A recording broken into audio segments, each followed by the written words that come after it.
place. Islam. Apologize for the inconvenience. Had some technical difficulties. First, I rise in thought and give praises to Allah and honors to Prophet Noble Drew Ali. I give honors to our guest speakers, Brother W. Clendenin Bey and Brother A. Hopkins Bey. I give honors to our viewers, listeners, and everyone tuned in for some uplifting information. We like to welcome you to Universal Love, where the last episode was Why Nationality, and we had a lot of good information being put out and a lot of questions that was left unanswered. And so tonight we are doing a 2-hour special to continue the process of extending that olive branch of information to those who are looking to gain some uplifting information. And with that being said, I'll hand it over to our guest speakers, and they could once again share a little bit about themselves for those who weren't tuned in last time, and we'll go from there.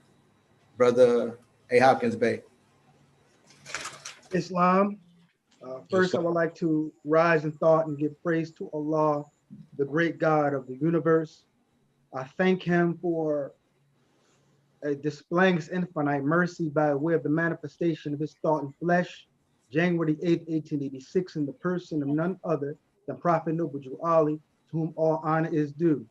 I give honor to Prophet Noble Drew Ali, and I thank him for all of the wonderful works that is brought unto us. I thank him for establishing this most wonderful Moorish Temple of America, which I am grateful to be a card-carrying member of. I give honor to the forerunner Marcus Garvey. I give honors to all of our past leaders. I give honors to our present Grand Sheikh and moderator, Brother R. Jones Bey, and to the assistant Grand Sheikh, Brother P. Chase Ill. I give honors to all officials, national, state, as well as local. I give honors to all Moors and Muslims all over the world. I give honor to man, because when man honors man, he honors his father, God, Allah, Islam. Once again, I am Brother A. Hopkins Bey, function as the Grand Sheikh of Temple Number 11, Grand Governor of the state of Pennsylvania, also the National Press Secretary of the Moorish Science Temple of America. Today is my birthday, Islam. Islam. I am the 7th of 8 children. And once again, I give special honors to my father and my mother for giving me the best thing that they could ever give me, and that's the teachings of the last prophet in these days, Prophet Noble Drew Ali. Thank you for having us once again, beloved Adams Bey family. Like I stated before on the previous show, this is not a topic that I want to just rush and hurry through. I would like us to take our time so that everyone has a clear understanding of what nationality is and the benefits of proclaiming your nationality. Islam? Islam. Islam. I want to rise and give praise to the great God, Allah, the author and the creator and the governor of the world, the causeless cause and the rootless root from which all things have come, the master of the day of judgment, most compassionate, most loving, and he loved us so much that he sent us the illustrious Prophet Noble Drew Ali. I give honor to the Prophet, the last prophet in these days, and the founder of the Moorish National Divine Movement here in North America. I give honor to all of our past sultans. I give honor to the first sultan to succeed the Prophet, Brother C. Kirkman Bey. I give honor to the second sultan, Brother F. Nelson Bey. I give honor to the third sultan, Brother J. Blakely Bey. I give honor to our fourth sultan, Brother R. Loville, and now to our fifth sultan, Grand Sheikh, moderator in the Moorish Science of America, Brother R. Jones Bey. I give honor to all officials, national, state, and local. And I give honor to all of you. I'm Brother W. Clendenin Bey, Assistant Grand Sheikh of Temple Number 34, Brooklyn, New York. I give honor to my Grand Sheikh, Brother Y. Cyrus Hill. I give honor to all the Moors that's out here. And if you don't mind, Brother Adams Bey and Sister Adams Bey, I come bearing some flowers. Islam. And, you know, we talk about giving people their flowers when they're here. So I want to give some flowers. And I want to quote a beautiful poet a writer, Yeah. and queen. It's a king's birthday. Islam, and happy birthday to the most amazingly handsome and sexy husband, not to mention continually loving and attentive father in the world.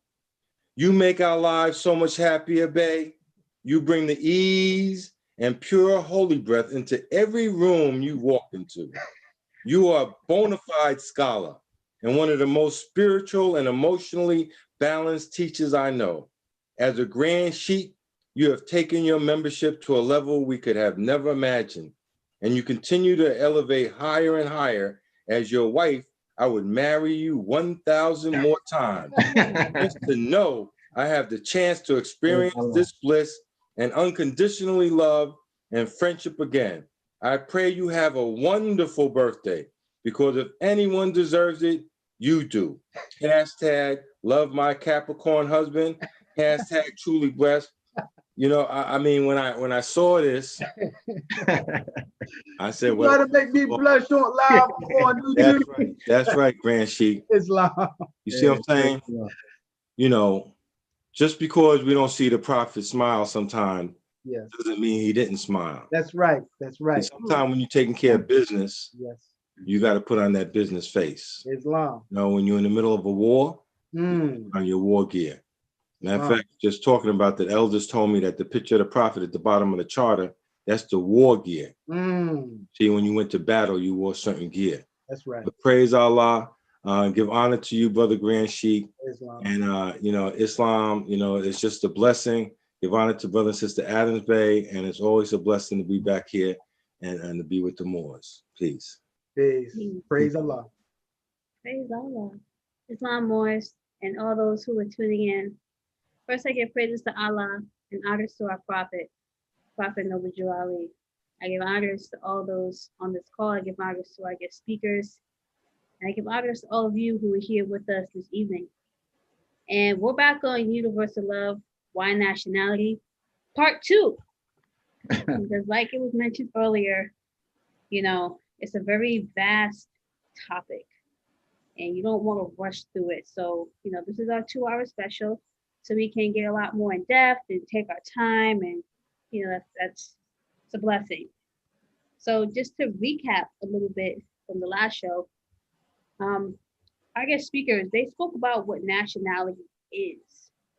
And one of the key things that they spoke about is how nationality is connected to your character, how you carry yourself, and how you live your life, you know. And I wanted to read a quick definition. There are various definitions of the word nationality. There was one I was looking for specifically, but I couldn't find the source, but I found this one interesting. This is from Merriam-Webster. It's a common dictionary that a lot of people use. It says nationality, and it says national character. So, you know, how you conduct yourself, who you are, your character is very, very vital. And our people in the fallen state there, when the prophet came and lifted us up out of that and gave us the divine instructions so that we have a pattern to follow. So, you know, being a Moorish American, you know, we had to be taught because we were stripped of our nationality. So, you know, I just wanted to give that quick little recap. And to start off, I'm going to take a reading from the Moorish literature, well, from the editorial, A Divine Warning by the Prophet for the Nations. I'm going to read one paragraph, and then I'm going to ask our guest speakers to elaborate on this paragraph. It reads, the word Negro deludes in the Latin language to the word nigger, the same as the word colored, deludes to anything that is painted, that is painted, varnished, and dyed. And every nation must bear a national descent name of their forefathers, because honoring thy fathers and thy mothers, your days will be lengthened upon this earth. These names have never been recognized by any true American citizens of this day. Through your free national name, you are known and recognized by all nations of the earth that are recognized by the said government in which they live. The 14th and 15th Amendments brought the North and South in unit, placing the Southerners who were at that time without power with the constitutional body of power. And at that time, 1865, the free national constitutional law that was enforced since 1774 declared all men equal and free. And if all men were declared by the free national constitution to be free and equal, Since I apologize, since that constitution has never been changed, there is no need for the application of the 14th and 15th Amendments for the salvation of our people and citizens. And now I'll ask our guest speakers to expound upon that or give some, insight on that. Peace. Peace. either or. Islam. All praises to Allah. And those are the most wonderful words of our holy and divine prophet Noble Drew Ali. It's a lot there to unpack, but I'll start with where you started, dear sister, when you reference when the prophet is talking about the word Negro deludes in the Latin language to the word nigger. Now, these terms, Negro, black, and colored, these are names that were given to slaves by slave holders in 1779 and lasted until 1865 during the time of slavery. Now, when we identify with these marks, with these slave names, we are actually in violation of the free national constitutional laws of a free national government. It's a blessing that when it comes to topics such as sin, and we look at sin, what is sin? Sin is transgression of the law. But Prophet Noble Drew Ali, he actually defines specifically what is a sin in regards to our people.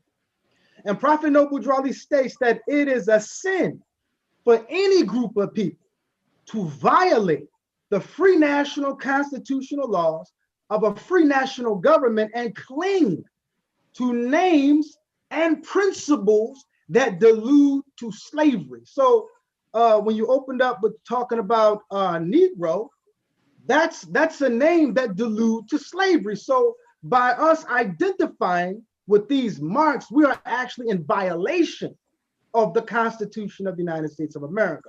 Now, I want to bring out the point in regards to the 14th and 15th Amendment, because there's an ideology out there that says that the 14th Amendment created a certain class of citizens, and they refer to this as a corporate citizen, if you will. The 14th Amendment did not create a special classification of citizens. The Prophet Noble Drew Ali, he is absolutely patently clear in regards to the purpose and the objective of the 14th and 15th Amendment. That goes back to the Civil War. Remember, the Civil War was a war that was fought between the northern states and the southern states, who were also known as the Confederate States. They sought to actually secede from the Union and create their own country with their own president, Jefferson Davis, with their own currency, with their own flag, which is known as the Confederate flag. Now, after the Civil War, the close of the Civil War, the purpose of the 14th and 15th Amendment, the prophet is clear. The purpose of those amendments was to bring the southern states back in unity with the northern states. And there's also a document known as the Amnesty Oath. So the 14th and 15th Amendment, the prophet is clear that there's no need for it in regards to the salvation of our people and citizens. The purpose was to bring European Southerners who were at that time outside of the constitutional folds of law because they sought to secede from the Union. Islam? Islam. Islam. No. Islam. If you don't mind, I just want to read the previous paragraph to the one that the sister read to tie in some of the thoughts. It says, I love my people and desire their unity and mind back to their own free national and divine standard. So there's a standard in the world. There's a standard in your nation. There's a standard internationally with the families of nations. You can't change. You have to, unless you go about certain reasoning, you have to conform to that standard. If you want to step outside the family of nations and be a stateless person, that's an option, but I wouldn't recommend it. But it says here, because day by day they have been violating the national and constitutional laws of their government by claiming names and principles that are unconstitutional. And that's what the Grand Governor was just talking about. If Italians, Greeks, English, Chinese, Japanese, Turks, and Arabians are forced to proclaim their free national name and religion before the constitutional government of the United States of America, it is no more than right that the law should be enforced upon all other American citizens alike. In all other governments, when a man is born and raised there and asks for his national descent name, and if he fails to give it, he is misused, imprisoned, or exiled. Any group of people that fail to answer up to the constitutional standards of law by name and principles, because to be a citizen of any government, I'll say that again, to be a citizen of any government, you must claim your national descent name, because they place their trust upon issue and names formed by their forefathers. So when a Chinese man is telling you that he's German and wants you to accept the characteristics of the German people, and then he tells you he's Brazilian, or then he's Mexican, they can't determine who he is. So then, therefore, this part here, they place their trust upon issues and names formed by their forefathers. This has been going on for thousands and thousands of years. So going back to what the Grand Sheikh was talking about, it makes me think about the Prophet is trying to give us an understanding about what was going on in this country since 1774. That's kind of like the unofficial, official beginning of the United States of America. And they wanted certain things to be true, certain self-evident truths, as they say. I mean, we see the document of 1776, but the principles, and the laws that they united for started in 1774. All right. And this is when they declared all men equal and free. And they went and put that in the Constitution, a declaration and all the other different documents that they brought forth, Articles of Confederation, Articles of Associations, and what have you. Now realize you all still had independent colonies with their own constitutional laws, But when we start talking about the nationality aspect of it, and I want to tie this in a little bit to the conversation we was having. See, America known as what we call the Great Experiment. So this sovereignty we talked about before, the sovereignty that the Sultan had, the sovereignty that the Pharaoh has, the sovereignty that the king has. This sovereignty, when they broke away from the British, their understanding, and as man goes further and further in his development, is that all men are created equal. And so why should this king be here and other people be here? Right. Even slavery, all these different concepts will come into the forefront. A lot of the people that was part of the coming together of America were high scholars. Just because you hear about Benjamin Banneker Bay laying out Washington, D.C. in a Pentagon, doesn't mean he wasn't participating in earlier discussions with the other Moors. When you see like the Moors in pictures with George Washington, the Moorish relationship with the Sultan and the Treaty of Friendship didn't just start that one day. It was an ongoing relationship. And so they were saying that they're going to create this government in which the sovereignty of the state will be in the people's hands. You see?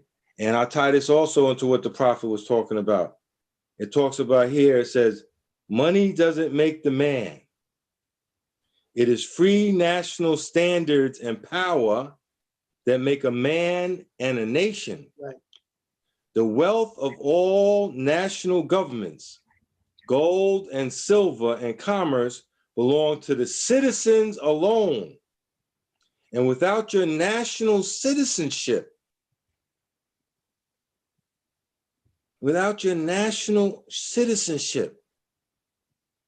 you have no true wealth. You know? And the prophet goes on to talk about this. And when we think about this, we have to also think in terms of the so-called Negro. We're dealing with a field of study that they are ignorant of. It's not like you can they're on a third grade level. You start talking about nationality, citizenship, the families and nations, their concepts of what you're talking about is very limited. You even find it very limited in congressmen and senators. You know, the general public, some of the people that are naturalized citizens know more about this government and this country than the citizens born here for generation after generation. Why? Because they study about what it is to be an American citizen. They study about the history. Islam. And so that's going to lead us to our next question. And a Quran question for Moorish Americans, for Moorish children, Prophet asks us in question 12, what is his nationality? Moorish hyphen American. Then in question 13, he asks us, what is your nationality? Moorish hyphen American. Why do you think the Prophet asked these questions? And what is the importance of the hyphen in the Moorish American? Islam. All praise to Allah. Yes. Question number 12. What is his nationality? Moorish American. What is your nationality? Moorish American. The Prophet Noble Drew Ali instructed us, imitate I the Prophet. So Prophet Noble Drew Ali, he's the standard bearer. He's the prototype of what it means to consciously exist as a Moorish American. Now, the hyphen. The term hyphenated American, it originated around the 1890s. And during that time, it was considered a pejorative for immigrants because their allegiance was being questioned. Why you not just an American? Why you got to be a hyphenated American? That's a form of honoring your forefathers. Islam. Now the hyphen itself, a hyphen notifies the reader that the elements within the phrase are linked, that they are joined together as one. They are combined as one. There is a unity being demonstrated when you put the hyphen in between Moorish and American. That is our nationality. We are Moorish Americans. Why are we Moorish Americans? Because we are descendants of Moroccans and born in America. So we're all, yes, the citizens, we're American citizens, but what about your decent name? We read about how the Prophet Noble Drew Ali, he references our decent name, our national descent, our ancestors, and how these people in our country place their trust upon issue and names that are formed by your forefathers. So, like I stated on the last program, everyone in America has at least two flags: the flag of your birth and the flag of your descent. So the hyphen is utilized to instruct the reader, whoever's looking at that phrase where the hyphen is being used, that the elements are linked together as one. Islam? Islam. Very powerful grand governor on your birthday. Born on the 13th. A 1 and a 3 is a 4. Islam. I was born on the 22nd, master number 22. 2 and 2 is a 4. Islam. With the fours working together. Islam. Praise Allah. Islam number 4. Praise Allah. And also, don't forget, I'm the 7th child of the 8 children. Also, I always remind you of that. Islam. Praise Allah. Allah knows bringing 2 spirits together out of 7 billion people, and our spirits come together with what people would say coincidence or accidents, but there is no accidents. That's right. But let me expand what the Grand Sheikh, what Grand Governor was talking about in the 1890s, leading into the early 20s, in which the Prophet was on the scene. This was talked about during the day. Yes. Whether you were a hyphen American or not, and even I think Roosevelt, the president, got involved in it, and made certain statements. I think one statement I was reading from a meeting with the Knights of Columbus, in which he was adamant that you're just an American. And I used to think about it, and they give the reasoning, you know, your allegiance to America and everything like that. And I'm thinking about it, like, I know they honor their forefathers. Mm-hmm. Now, you're telling a man who's Italian, you don't need to say you're Italian American. Okay, I'm just an American, but he still knows he's Italian. Right. You tell this other man, you know, don't say you're Chinese American, just say you're American. Okay, I'll go with that. But he still lives in Chinatown. You know what I'm saying? If you tell a Negro he's just an American, the search for who he is over. Right. I don't need to know what is in front of the American. And then look at it like this.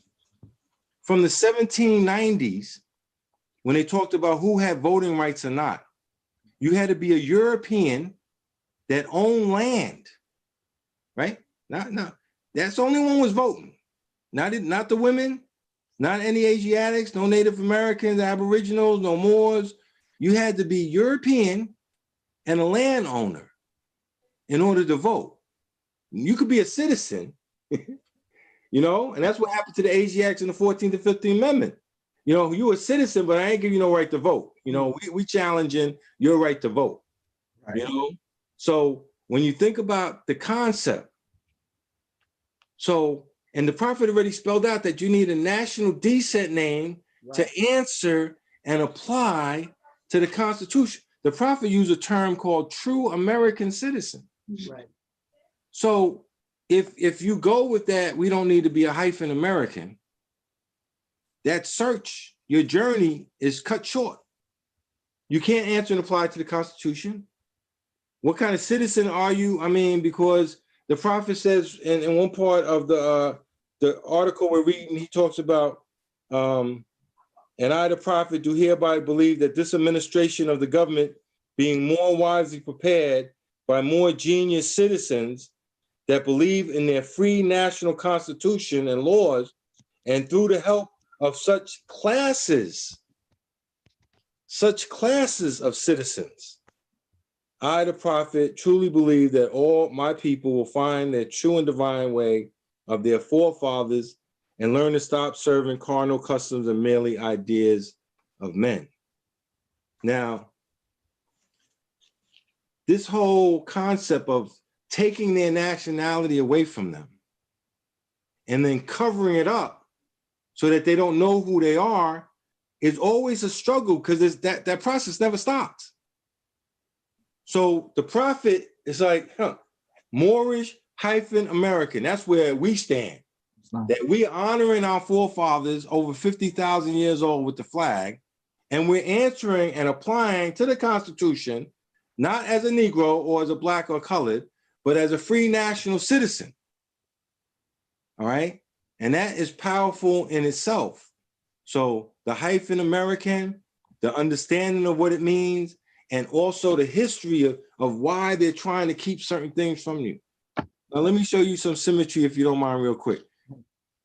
Go and they show things in movies, right? And I'm watching this movie. It's called Godfather 3. It's a big blockbuster movie, Godfather. So they go in like back in time. So each one is like further before the story started. And it's a young Don Corleone who became the Godfather. He's young. He just came off the boat. And he goes to Ellis Island. Now look at this. I'm watching the movie. I said, am I seeing what I'm seeing? He's standing online with a tall Asiatic brother, dark olive behind him, with a fez on.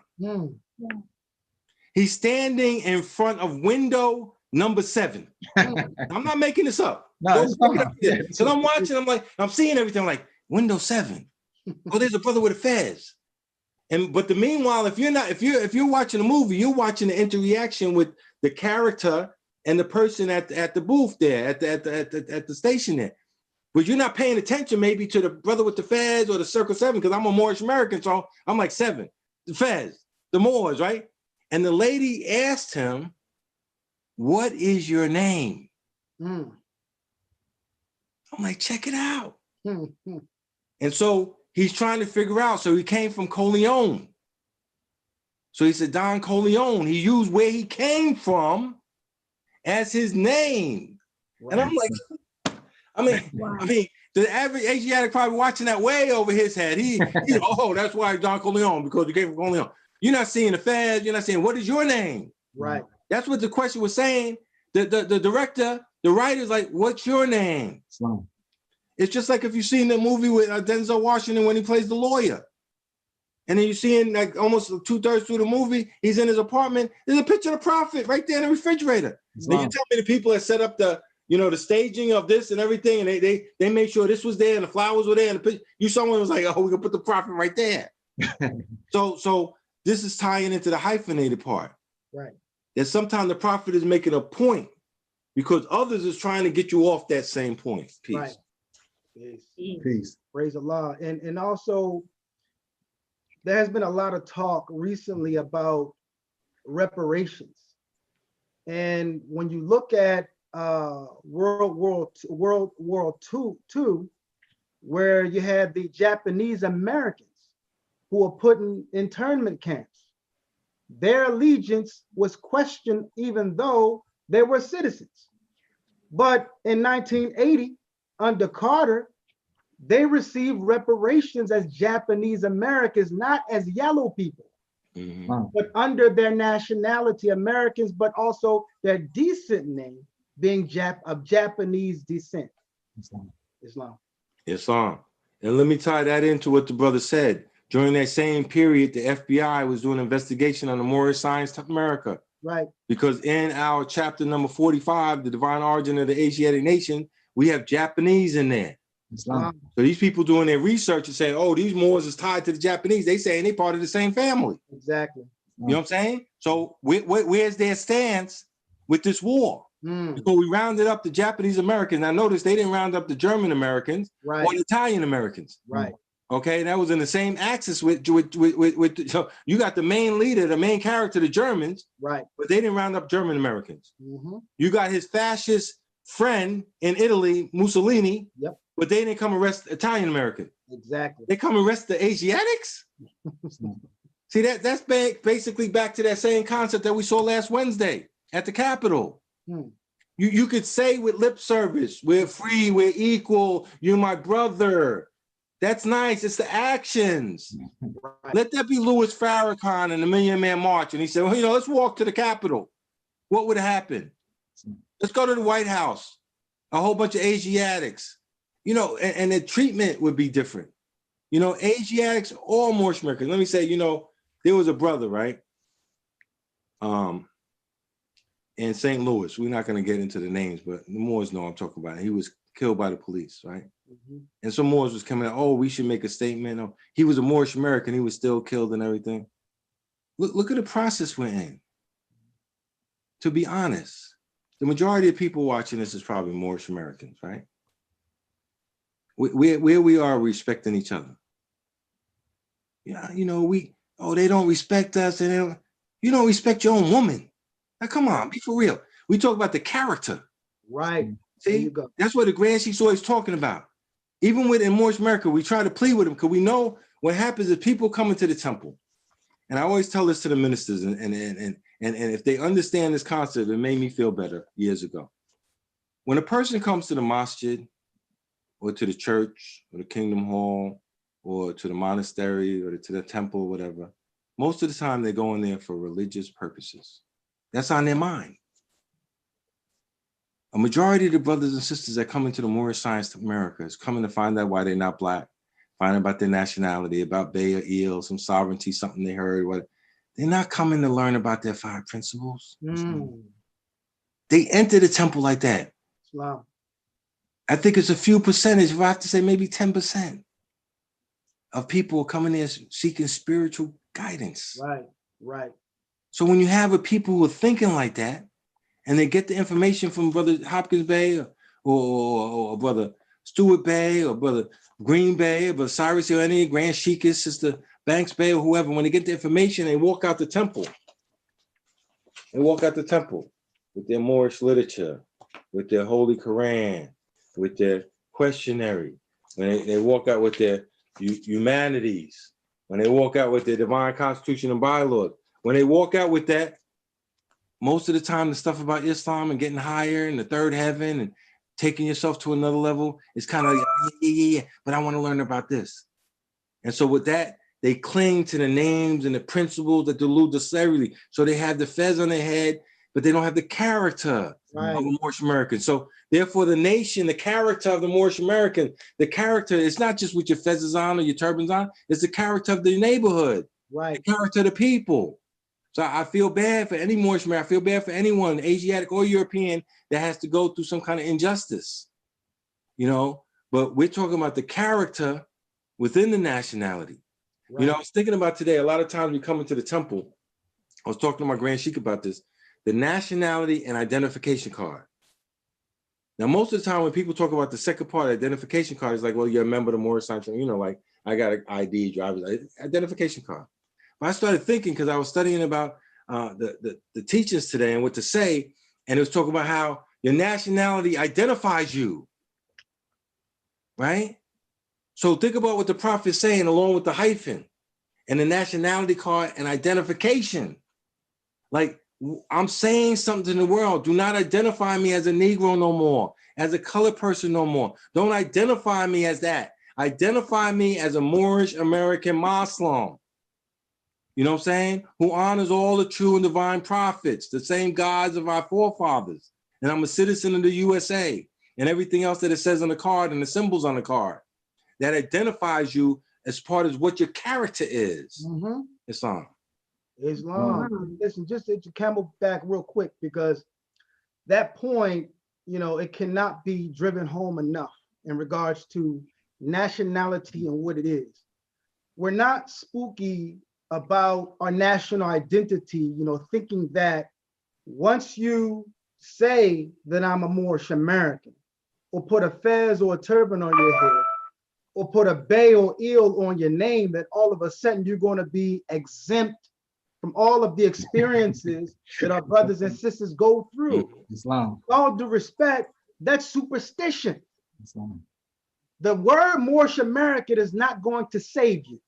It's not bulletproof. So the concept of nationality, that is an intangible concept, something that must be taught. And yes, nationality, it is character. So if you're teaching nationality, you are teaching the standard of what it means to be, to consciously exist as a Moorish American. You're teaching the young brother how to be responsible, teaching him about manhood, teaching him about respect. The same thing for our young sisters. To teach them nationality is to teach them about the principles that are to govern their lives. Islam. That's what's going to impact you. It is the character. And this is why Prophet Noble Drew Ali, praise be to Allah, he gave us chapter number 5 in the Holy Quran of the Moorish Science of America, where he's teaching us about the tools that remind us of the ones that we use in the workshop of the mind, where things are made of thought, where we build up what? Character. When we talk about character, what is character? We're talking about moral excellence. So this is like a Sunday school question. It's a lot of teachings out there. And everybody's a master teacher all over the internet. Everybody got a YouTube video. Everybody got a book. The question is, what does the wise account as the highest learner? Now you ask the average individual, what's the highest learner? You're going to get Ancient Egypt, you're going to get Sumeria, you're going to get Black's Law Dictionary. The highest learning, the wise accounted as the attainment of virtue. See, this is dealing with our character, moral excellence. This is nationality, not getting out of a ticket, not trying to get over in court. That's not nationality. Nationality is something that must be lived, taught, and practiced.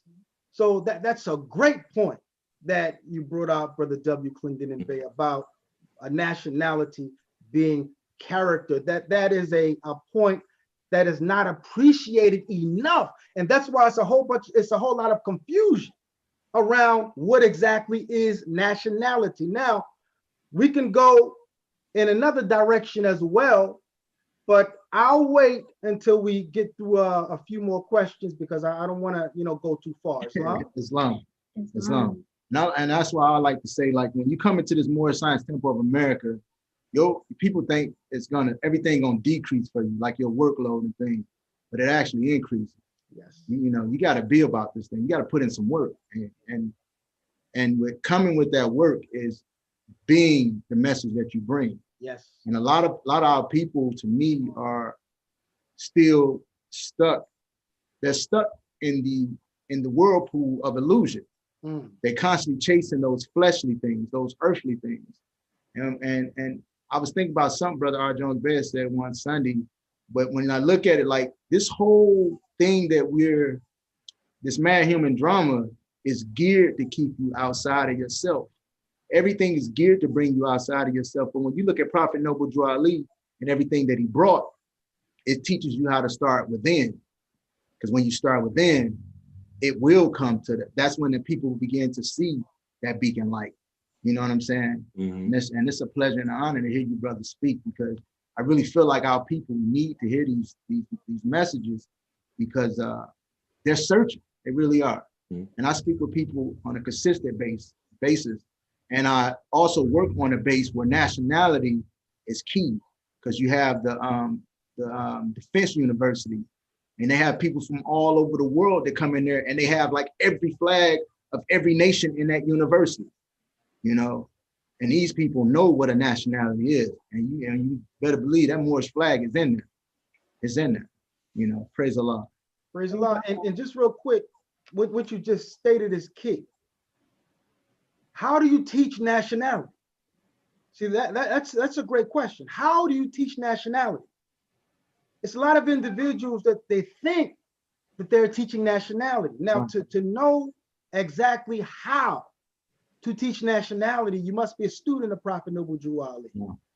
Because Prophet Noble Drew Ali, he gives us certain bedrock teachings. So one of the bedrock teachings that we have inside of our holy literature, it talks about how to teach. To teach men to be pure in heart and word and deed, you must yourself be pure in heart and word and deed. So to teach nationality, you must be the message that you bring. You must demonstrate the quality or character which arises out of the fact of a person belonging to a nation. Hence, this is why we need the Moorish Science Temple of America to have a formal teaching mechanism to take place, so the teachings and the divine philosophy, the doctrine, can take root inside of our heart. Islam. And did you want to ask something about today, man? Yeah, if you don't mind, sister. Yeah. I was gonna, praise Allah. Because the sometimes the energy goes a certain way. I was just thinking what the brother talked about. How do you teach the nationality? And just think about, the Prophet sets up a civic organization. Think about it, right? And he's teaching the Moors for a few years. We say that the Crescent Star appeared in 1925. We know it stayed like a civic organization till the summer of 1928. But then in his historical statement to America, he talks about this realization that the work that he was called to do is largely religious. Not only religious, but largely religious. Because if you're bringing them the Moors, you're bringing them the flag, you're bringing them the feds, you're bringing them the historical information about why they're not black and everything like that. But they still have a certain character, like when the prophet said he visited the South. Right. So when the brothers talk about how do you begin, it makes me think of where the prophet says in the question that, how did the prophet begin to uplift the Moorish Americans? How did he begin? Because this is a long process to get from Joe Negro, you see what I'm saying, to a father, a Muslim, a citizen, a good neighbor, and all these other things, you know, for the world. So it says, how did he begin? He said, by teaching them to be themselves, right? That's right. That's right. So, and then the more start talking about it, but I look at how the series of questions are linked. Yes. He says, by teaching them to be themselves, what is our religion? Let's start there. Let's start with the character of a Muslim. See, he said, if you just had the character of a Muslim, and then it talks about the flag, a character of a Muslim with love, truth, peace, freedom, and justice. That's the character he's talking about there. Seek ye first the kingdom of heaven. All this other stuff's going to be added unto you. What good is having a flag and a feds and a nationality and your citizenship if you don't have no principles, if you're still going according to murder, theft, lewdness, everything that harms? Wow. So that's the part where the prophet is teaching us our character, and he starts with the basic principles. You see, this is how the families of nation knows a Moor. That's right. Because a Moor has love, truth, peace, freedom, and justice for over 50,000 years. Islam. He's brought forth that character in science and language and the arts and everything. And understanding, like the Grand Governor said, that the highest learning, the highest, he realized over those 50,000 years about these grand principles, and that the highest learning and the best wealth is not all this gold and all this, but the highest learning, attainment of virtues. Right. That's right. We had one brother come in the temple before, and he had been misled, and he came in with preconceived notions, and he had expectations of what he wanted to hear. So at the close of the meeting, he comes to me and he says, yeah, brother, good meeting, but can I have my nationality without the religion? I want my nationality, but I don't want to deal with that Islam stuff. And I said, my brother, with all due respect, it's a package deal. Because you cannot have one without the other. If nationality, according to Black's Law Dictionary, is the quality or character which arises out of the fact of a person belonging to a nation, what is the character based upon? It's based upon the teachings of Islam. So it's no separating nationality and divine creed in the Moorish Science Temple of America. So that was a wonderful point that you brought out, my brother. Praise Allah. Praise Allah. Islam. Y'all was in my thoughts, and specifically you, Brother Kandeg Bay, because I was gonna go to those questions, because a lot of the things y'all was saying was gonna bring me to a question that I thought of, but y'all already answered it. I was gonna ask, how is our religion connected to our nationality? But you know, I guess I don't need to ask questions. But you know, if you don't mind me saying one thing, because, and I totally agree with Brother Hopkins Bay and the statement he made, and we know the instructions that come from the Prophet. But in Islam, you know, there's no compulsion. That's right. You know, when he says that every knee is going to bow to Islam, that's of your own free will. I don't know how long it's going to take, but you know, you see the fire coming or whatever you're seeing, something inside of you say, you know, I think it's a good time, you know, to get my act together whenever that moment comes for you, but you're going to have to make that decision. The Prophet talks about this freedom of religion. See, it's a concept. Without the freedom of religion, you won't understand certain truths. And if you didn't understand those truths, you won't be able to apply them to your life or to your country. This is very important, religious freedom. Even the Prophet Muhammad didn't force the Christians or the Jews. You know, he might dealt with them a little differently, maybe a little tax or something like that, but he was like, he wasn't going to make you, you know? So therefore, when they came around with the Inquisition, talking about nationality, In the Inquisition, they're telling you, well, you're going to be a Moor or you're going to be a Christian Moor. Which one you going to do? Or you got to leave or you're going to get killed. You know, so they wasn't giving you those options, you know, the way that the Moors and the Muslims were. But the freedom of religion and to find these truths for yourself, you know, and I've been in a similar situation, Grand Sheik, where, and that's what I was telling you, the concept of when they come into the temple. So when you're sitting there and you're a leader, so you got to deal with what you have, you know. It's like, I think about sometimes when I go to a Moorish funeral, and I think the minister forgets where he's at. There's not a history class there. You know what I'm saying? Yeah, the funeral. Someone's crying, feeling a certain way about their grandmother, their mother, the child, the lost one. Your reflection should be on what the situation is. It's just like talking to a bunch of Moors. You don't talk about you being Negro black. The Moors know they're not Negro black. You don't have to explain that to them.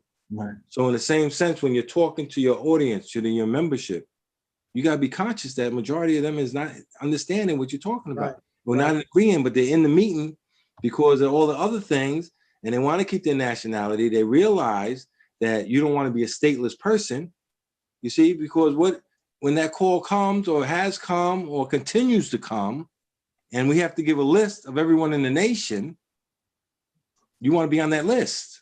You know what I'm saying? The brother was talking about reparations and stuff. So when the secretary of MSCFA says, give me a list of your membership, and I remember one of the Moors telling me, no, I'm all right. I don't want to be on that list. I was like, I thought I was giving them, I was helping out. It was a person I hadn't seen in a while. And I was like, you know, maybe, you know, they can take an official list. I'm not sure what the full ramifications might be, but I'm pretty sure I'd want to be on that list. Like the Moorish Science of America got a list of its members. Islam. If I don't know anything, I would know some common sense says, Brother Clinton Bay wants to be on that list. Peace. Peace. Yeah, Islam. And I want to mention something when you all speaking about character, and I want to share a story. When I remember, it's this building. It's like the law library on the base I work on, and I do heating and cooling for the federal government on an army installation. And I go in this building, and my Grand Sheik always said that a person can have a perception of you, but you the only one that could damage your character, because you were speaking about character. And I always go in there and do my checks and, you know, do whatever I got to do. And they had just gotten this new security personnel, because you got a badge in, you got to walk in with the badge and all these things. And this European blew his top. I mean, he went off. He stormed behind me, following me through the hallways, trying to yell at me and everything. And I just politely kept walking. And that took a lot, but I kept walking. And so I get outside, and Allah deemed fit that a co-worker come around the building. This guy come outside and get in my face and everything. He was like really just losing it. And so management had to come over because it turned into a big ordeal. And when I went into this building, he had just like recently gotten to the base, but I've been at this base for like 3 or 4 years. So these people know me. And so he went into that building stating that, oh, that guy with the turban on his head, he's doing this and doing that and doing this. And they was like, you talking about Mr. Adams Bey? No, that don't sound like him. You know, no, I can't see that. And this is European stating this, not just Asiatics. So he didn't have a leg to stand on, you know. He almost lost his job over that. But had my character been suspect, right? Oh, they would have easily believed it, you know. And that's why, you know, I give praises to Allah and honest to Prophet. Yes, you know, those are those reflections where you know this works if you apply it, you know. Islam. Praise Allah. And we have some questions from our audience. They were asked a lot earlier in the show, so we're not backtracking, but it's just going in a slightly different direction for where we are now. It says, after you proclaim your nationality,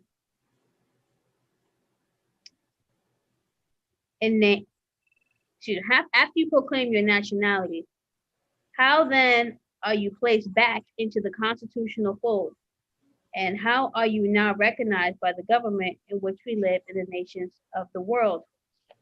And then they said also, can you please define free national standards? That's multiple questions, actually. Praise Allah. Islam, all praises to Allah. Prophet Noble Drew Ali, he teaches us that there is but one issue, and that is to be recognized by the government in which we live in the nations of the earth. And it comes only through the connection of the Moorish divine and national movement, which is incorporated in this government. So referencing the words of Prophet Noble Drew Ali, once again, to give some perspective, the Prophet Noble Drew Ali teaches us that the citizens of all free national governments, according to their national constitution, are of one family, bearing one free national name. What's the free national name of our constitutional government? American. Now that takes us to civics. Now, what is civics? There is and this is a blessing, because this gives us an opportunity to clear up a lot of confusion out there regarding these concepts: nationality, civics, citizenship, etc. Because you have some who believe that when the Moorish Science Temple of America, they talk about religion. That's all they talk about is religion. If you want to learn about civics, you need to come over here.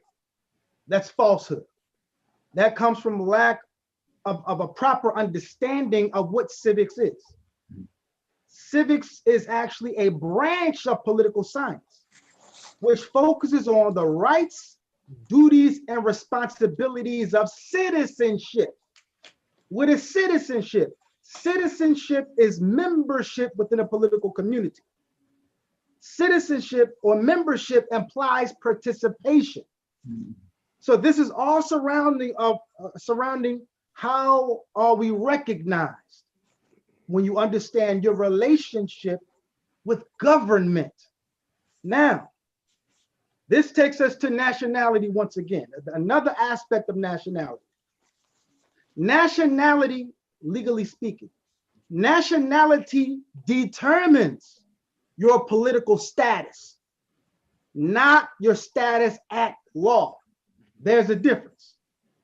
They used to use the phrase attorney at law. That means simply concerning law. This is not about going into court, arguing jurisdiction after the fact. Nationality determines your political status.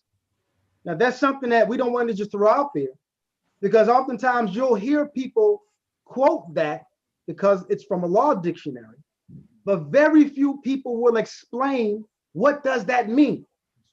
Nationality determines your political status. In other words, nationality, it decides, it lays down authoritatively, it ascertains your political status.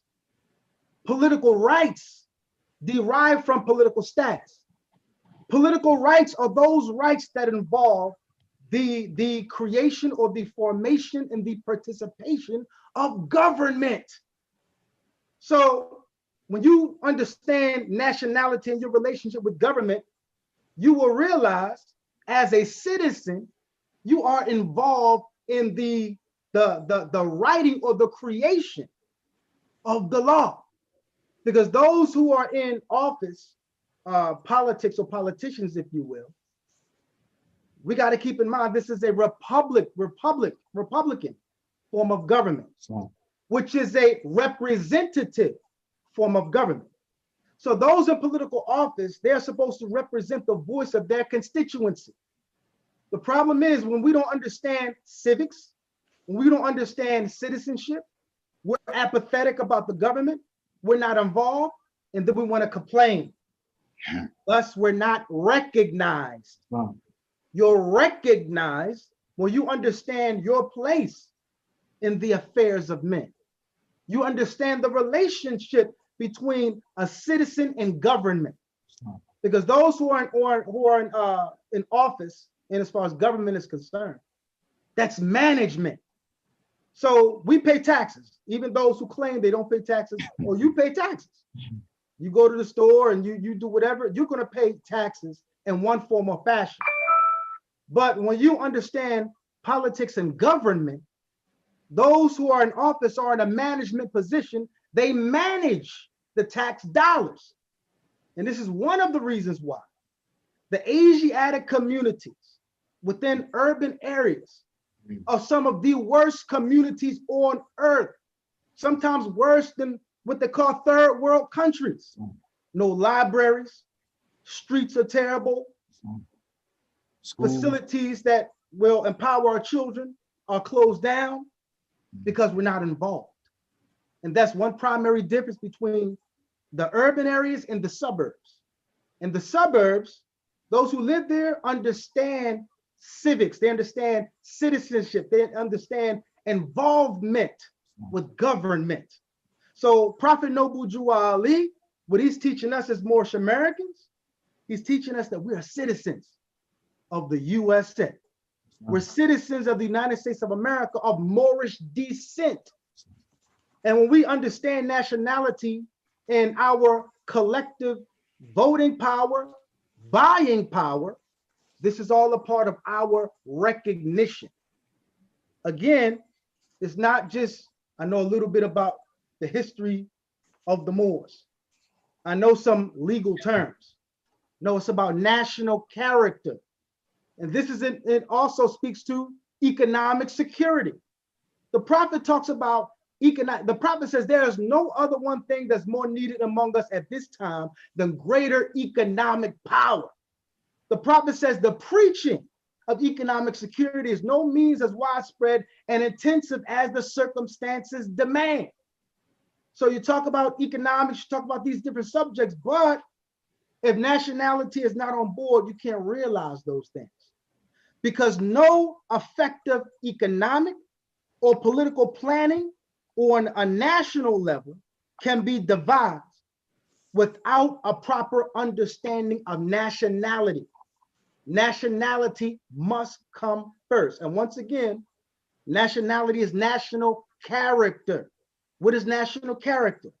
This is functional personality and characteristic patterns that are prototyped amongst the adult members of the society. So that lets us know that there is consistency among us. And we are recognized by that consistency of character. When they meet Brother Adams Bey, they met a Moorish American. Wow, that's a beautiful brother. When they meet Brother Clendenin Bey, and he demonstrates that same character, that consistency, and another brother or another sister comes after them, this is all a part of being recognized by the government which we live and the nations of the earth. Islam? Islam. Islam. Praise Allah. You know, as the Grand Sheikh was speaking, I was just thinking about one time he was teaching about proclaiming your nationality. What does that mean? Islam. Because how could you proclaim something that you don't know nothing about? Islam. It's not just saying Islam, I'm a Moorish American. That's not it. That might be a step in the process. You know what I'm saying? But all of the other things that come with it. I want to read from the Prophet, Holy Quran, where the Prophet says, "Come all ye Asiatics of America and hear the truth about your nationality and birthrights." See, a Moorish American has birthrights. When I first came into the temple, some of the other Moors, older Moors, used to talk about that the Moorish Americans had dominant nationality and superior citizenship. And I used to think about, like, what are they talking about? So here in America, you got all kind of different brothers and sisters from all over the world come together. So if we went to Brother Hopkins Bey's beautiful house, Allah bless him with, and Brother Adams Bey, Sister Adams Bey was there, and Brother and Sister Clendenin Bey was there, and we had a nice time in the living room, and it was time to go to get some rest. Brother Hopkins Bey said, "Brother, Sister Adams Bey, here's a little room over here, guest room over here." And they tell them that the two daughters, Brother Clendenin Bey, my daughter's gonna bunk up with her sister, and you and the wife could have this room. and we say good night, and then brother and sister Hopkins Bay go up to the master bedroom in their house. It's their house. He's the master. So as long as we're in that house, he's the master. So as long as all these other people are over here in our house, they have to recognize. See, this part of this recognition is how you carry yourself. Right. See, if you don't know how to carry yourself, if you carry yourself like a Negro with the same Negro problem, that feds might as well be invisible. How many times we see the people on YouTube that they throwing them all over because that feds is invisible to them for the way they conducted themselves. Right. You see what I'm saying? So, and these are people that know the importance of a feds. You know, can you imagine that you have knowledge of a feds and you in a situation where you're struggling with a man with a fez on? You shouldn't be, but he didn't have that quality of character. Right. You know, so he didn't bring that forth. He didn't know how to have himself represented. The prophet represented in this government a certain way. When he went to them, he went a certain way. Right. When we got that charter from the state of Illinois, think about the symbolism on that charter. You know, the prophet saying, this is what we represent. I am the prophet, I am the royal prince representing this nation. The Moors are rising in America. We're Moorish Americans. I'm teaching them about themselves, about their high teachings, about their character, about their principles, and they will be recognized through me. That's right. Through this organization that Allah has put down. Right. You know, I was reading something or listening to something on Nationality, and they gave some good examples that sometimes I say we don't think about. So imagine you're from India and you go to China and something happens in China and you need help. Well, who's going to help you out? India, because you're from India, you're Indian. So now you take the same Indian man, he's born in India and he left and he went to Britain, to the UK. And he stayed there long enough and became a British citizen. And then he goes and flies to China and he's in China and something happens and he needs help. Who's going to help him? India. Your family helps you. You might have relations with other families, but your family got your back. And that's what the prophet has set up, your family.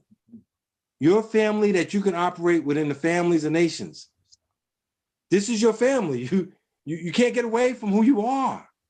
That's why I've been telling Moors, the Grand Sheik is talking about tax and all of that, and Moors got to go and stay stuff in stores and everything like that. I said, well, if you're running a nation and we're sitting there in Brother Hopkins Bay and we're sitting there and we got to do some stuff, well, who do you think's going to pay for it? Who's going to pay for the schools? Who's going to pay for the road? Who's going to pay for all these different ideas that you have, you know, to change all the school books and everything from a Moorish perspective? So this concept of who you are, how do you operate within this government, how you operate as an international citizen. If you heard Sister German Bay when she was on at the Prophet Celebration Friday night, some of the older Moors, you hear them sometimes say, I give honor to the American flag, my national flag, and to the Moorish flag, my international flag. See, our relationship here in America is just one of many relationships we have all around the world. This ain't our first stop. Right. This ain't our first kingdom. You know, we've been all around this planet, setting up kingdoms and kingdoms here, kingdoms in Europe, kingdoms in Africa, kingdoms in Asia, kingdoms in America. And so it's that relationship that we have that you have to understand.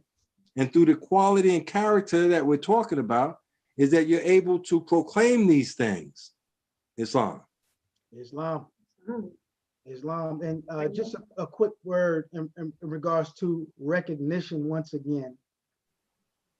In the Holy Quran of Mecca, it says that Allah created us in tribes, in nations, so that we may know one another and not despise one another. So if you think about, you know, the recognition piece and the difference between when you recognize someone and when you don't recognize someone. We're recognized by way of our character, which is our nationality. So it's about, yes, it is definitely about how we conduct ourselves. When you are recognized, you're trusted. If I don't recognize you, I don't trust you. So this is why the Prophet Noble Drew Ali is teaching us that recognition comes only through the connection of the Moorish divine and national movement. We're not trying to call the Moorish Scientific America a club and you got to belong to this club. No, it's the mechanism in regards to the process of teaching and instructing us about ourselves so that we may consciously exist as a Moorish American to be recognized. Islam? Islam. And this is a question that came from the audience. It says, are the Moors here and the Moroccans, I guess they're speaking on the continent of Africa, there under the same flag that was raised in Morocco in 1956? Islam. The Prophet Noble Drew Ali is clear. Islam. He gives us the question and the answer, which is such a blessing. And that's why we always lean on what the Prophet Noble Drew Ali has brought and taught. The Prophet Noble Drew Ali asks us, he says, what kind of a flag is the Moorish? The answer is, it is a red flag with a 5-pointed green star in the center. Then he says, how old is that flag?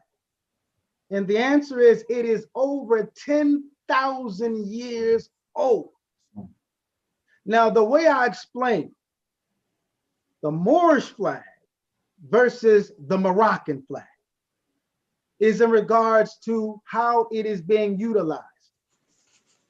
The Moroccan flag embraces nationals of the Kingdom of Morocco. The Moorish flag embraces an international diaspora of Moors all over the world, because Moors are all over the world. Islam.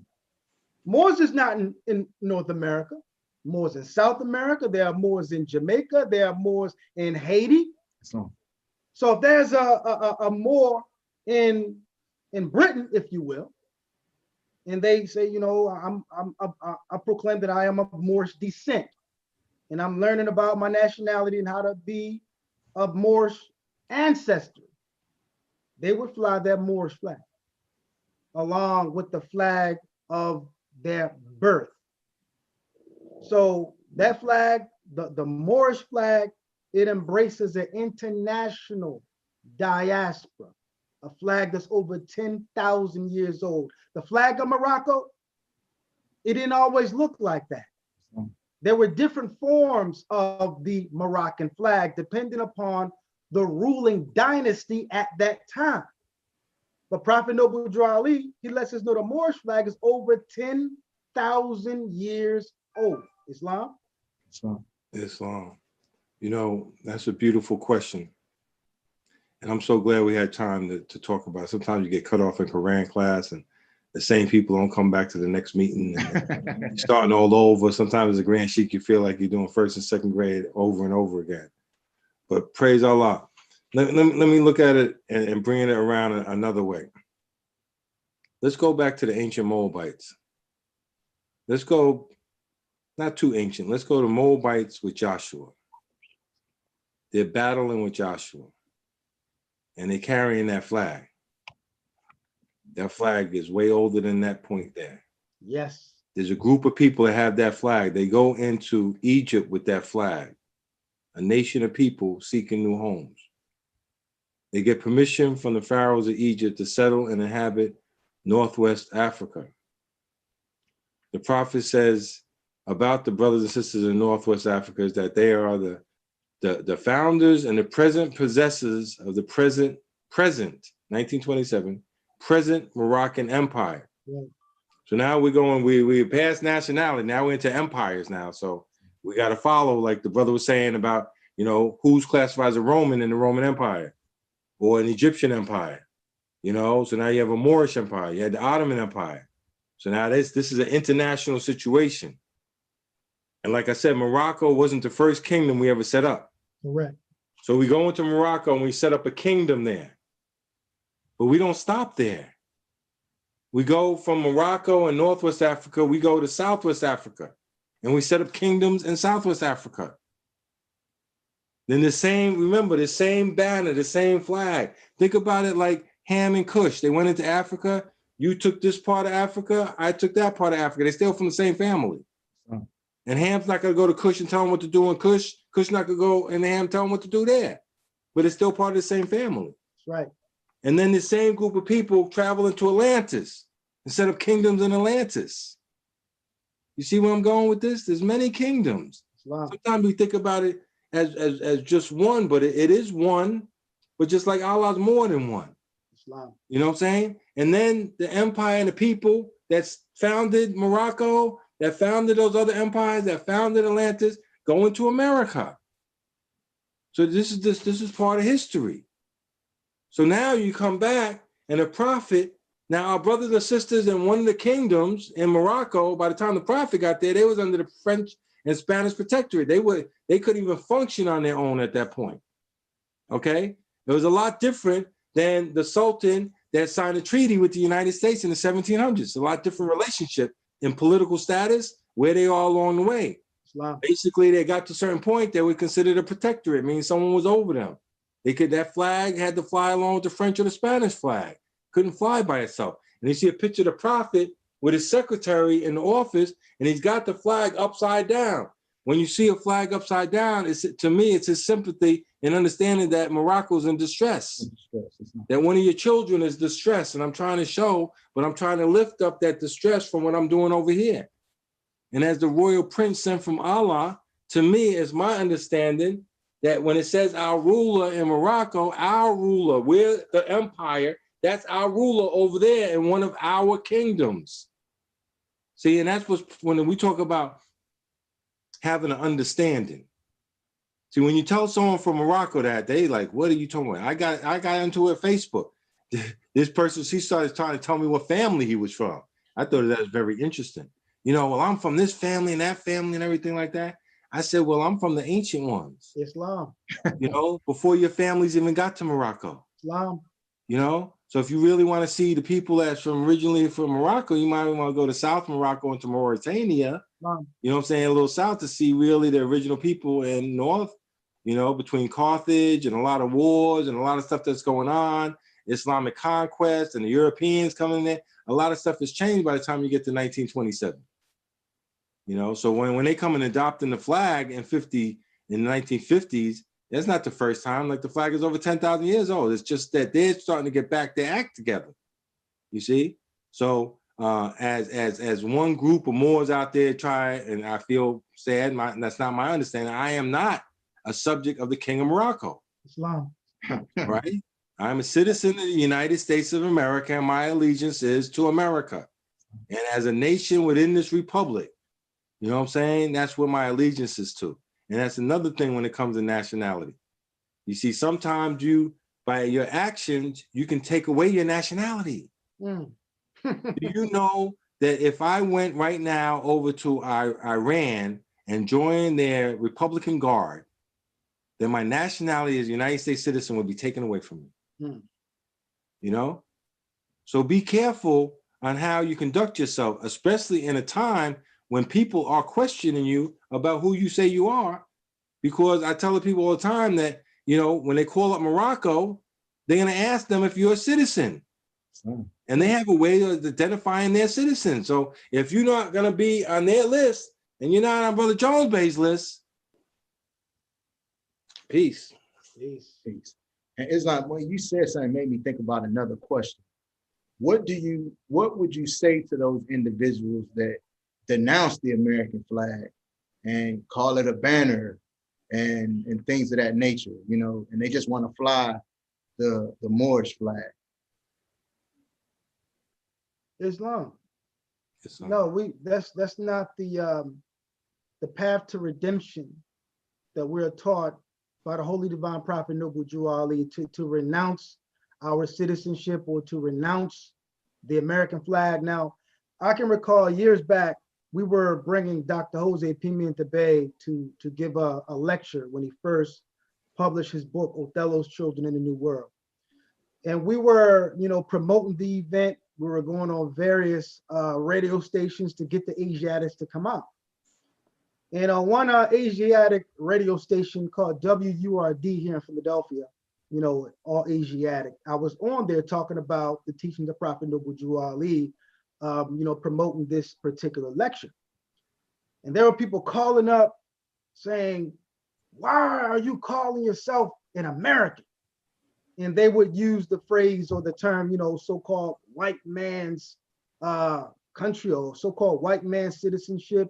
And the Constitution, you're talking about the Constitution, that's the so-called white man's law.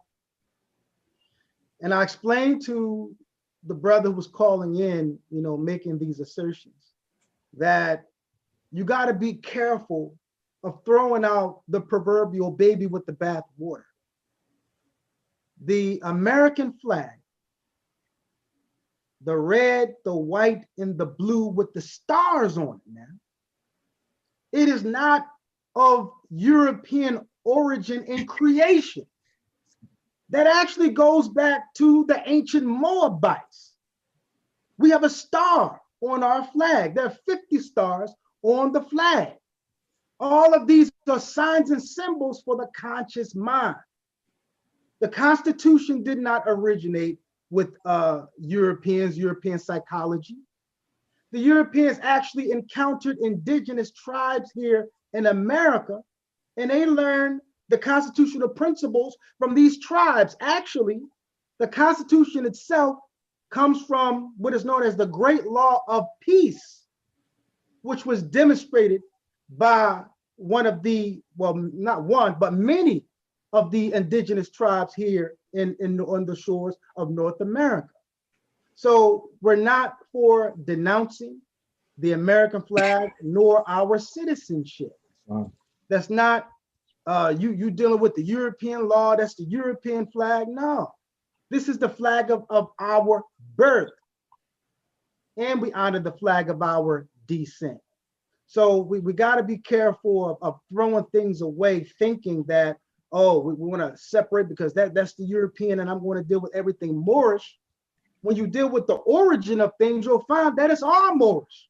Islam? Islam.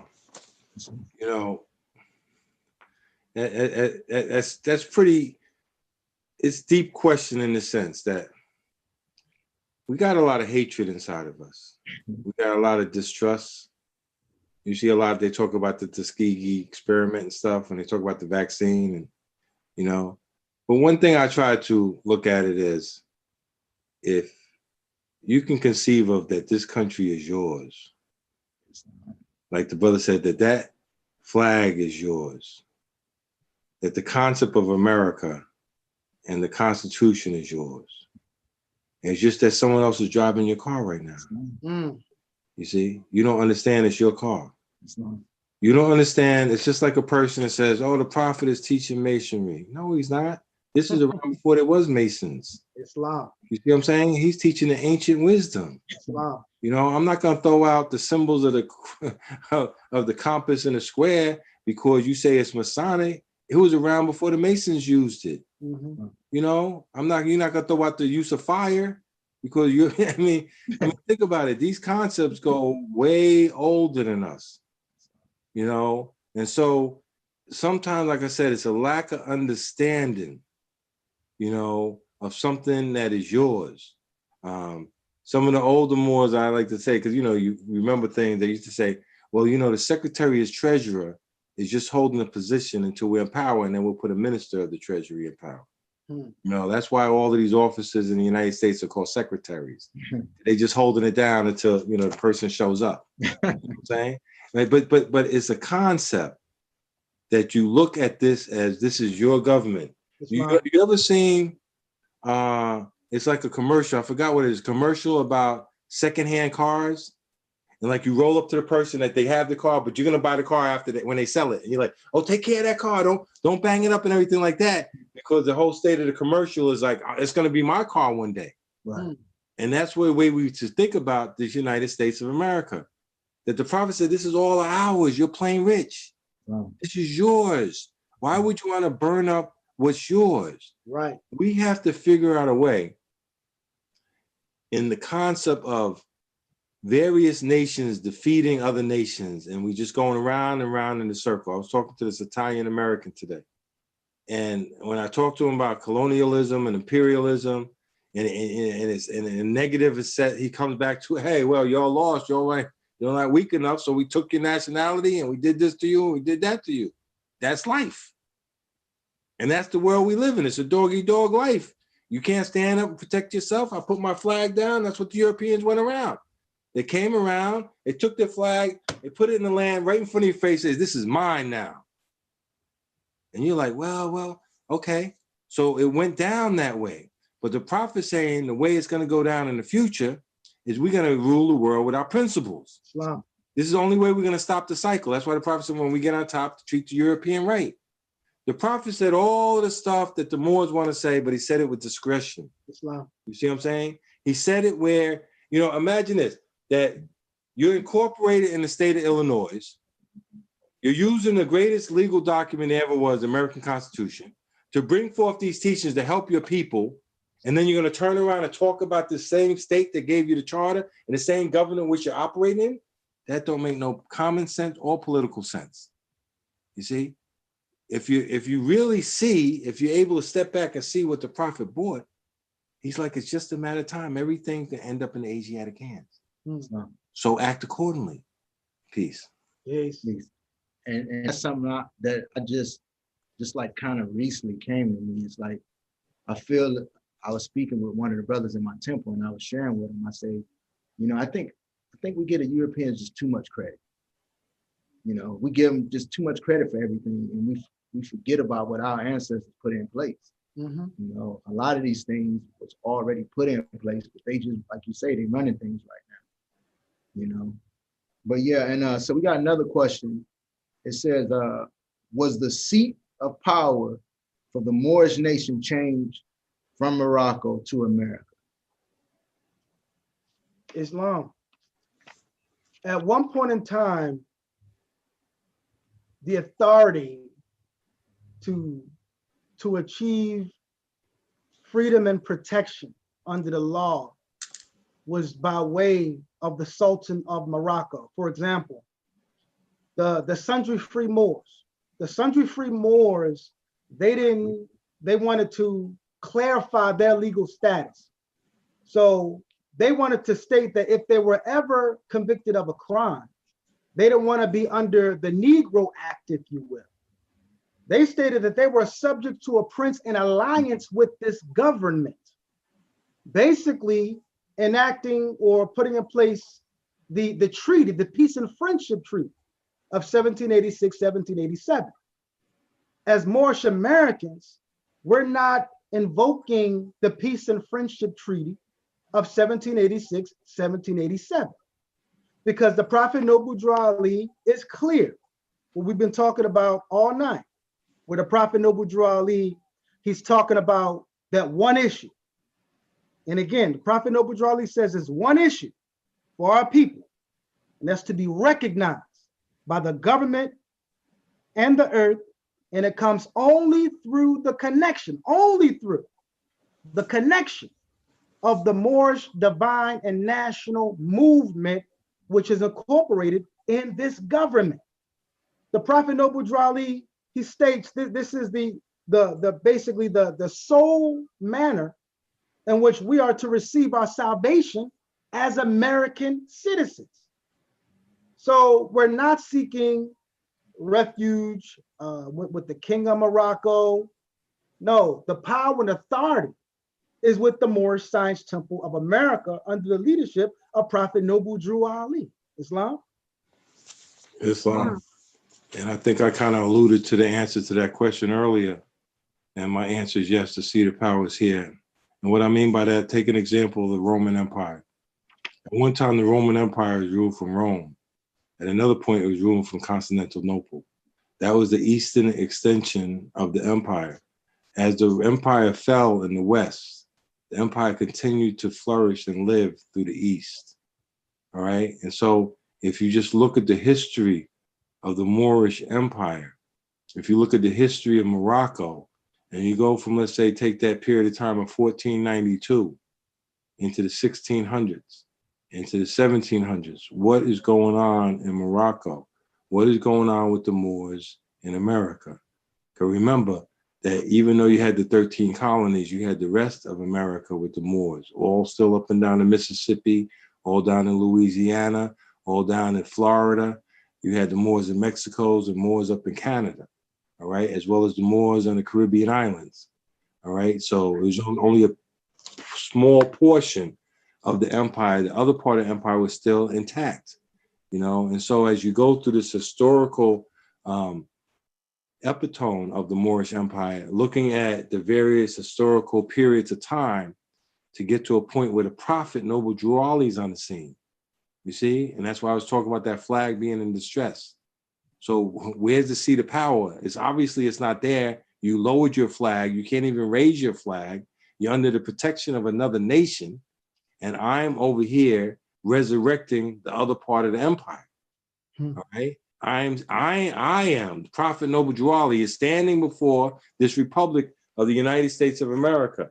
And he said that that's why I'm calling on all true national citizens to help me morally and financially in my great work I am doing to help this national government. For without a free national name, with a decent flag of your forefathers, there's not a national and divine title of the government in which we live. This is from your true divine prophet unto all American and foreign sympathizers. See, the prophet is making international moves as well as national moves here. That's why he's at the Pan American Conference. That's why he's planning a tour of Europe. See, the prophet wasn't just talking about America. This editorial that we were reading from, they talk about an editorial for the nations, for all the nations, declaring that the prophet Noble Drew Ali and the Moors are here in America, and we will be recognized. And the history and the destiny that we have. That's key, if you don't mind me just talking about that for a second. The destiny. Because the prophet talks about these two types of Americas. And to me, it's almost like the two different Moorish Americans we see. The Moorish Americans that don't have the character, going down the road, certain road. That's America not following what the prophet Noble Drew Ali said. Earthquakes, diseases, and a lot of other things happen down that road. But then the Moorish Americans who follow the prophet and have the character of these great Moors that's emanated in our flag for over 10,000 years. These Moors take America to another destiny. So we're not just saying it because we're temple Moors and we don't want to go out there. You know, you hear concepts like the pen is mightier than the sword, but do you truly understand the concept? You want to fight and you don't even have an army. You don't understand what the prophet had to deal with, and he's being guided by a loving, caring, compassionate father of the universe. That's right. Islam. And just talking about the authority of the Moorish Science Temple of America, because we need to be clear about that. When you look at the Moorish Science Temple of America, and we are a religious organization, but at the same time, we are a nation. And the example that I give is the PLO. Yes. Lawfully, legally speaking, it says nationality is best used as opposed to territoriality, distinguishing a case of a nation having no national territory to call their own. So inside of our Quran, it talks about the lessons that were held back from the outside world. And one of those countries where the Muslims is Palestine. But today, there is no Palestine on the map. So what did those people do? They created an organization. And the purpose of the PLO, the Palestinian Liberation Organization, that was to preserve the nationality of the Palestinian people. And to be a Palestinian, you had to be a member of the PLO. So during that first convention of the Moorish Science Temple of America, the Prophet Noble Drew Ali did so many things. One of the main things that the Prophet Noble Drew Ali declared during the first annual National Convention of the Moorish Science Temple of America in 1928, the Prophet Noble Drew Ali declared us a nation within a nation. Now, when we look at the progression of the Moorish Science Temple of America from 1913 to 1928, the Prophet Noble Drew Ali, he lets us know that the Moorish Science Temple of America was founded in 1913 AD in Newark, New Jersey. By 1916, we begin to function as a movement.